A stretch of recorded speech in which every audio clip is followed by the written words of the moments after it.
Шаһарда үздік академиялық ескек есушілер анықталды. Ескек есу базасында өткен жарыста жеңімпаздар марапатталып, құрметке ие болды.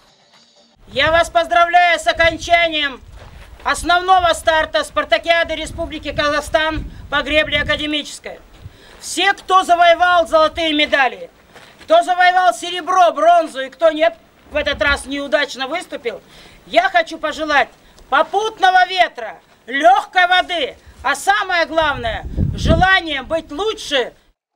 Академиялық ескек есуден өткізіліп жатқан додалы сайыста Қарағанды облысының ескек есушілері оқ бойы озық шығып, бірінші орынды иеленді. Олар 6 алтын, 3 күміс жүлдені қанжығалаған. Первое место – Караганда, Яковлев Владислав, Таскин Михаил, Иванец Александр. Как судья Иван, все на пьедестал. Ал жалпы командалық есеп бойынша екінші орын елордалық команда спортшыларына бұйырды. Батыс қазақстандық ескек есушілер 3-ші орынды қанағат тұтты. Карагандинская область тут, безусловно, конечно, в лидерах.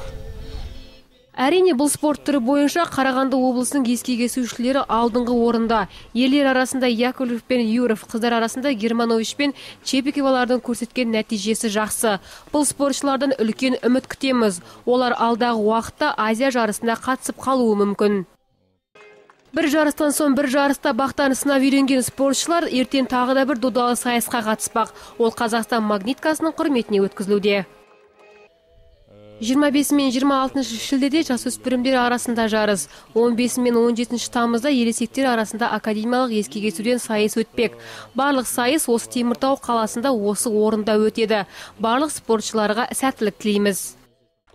Ел көлеміндегі ірі жарысқа республикамыздың 5 облысынан 70-ке тарта адам қатысты. Барлық қатысушылар алғыс хат пен медальдерге, жеңімпаз атанған командалар кубоктерге ие болды.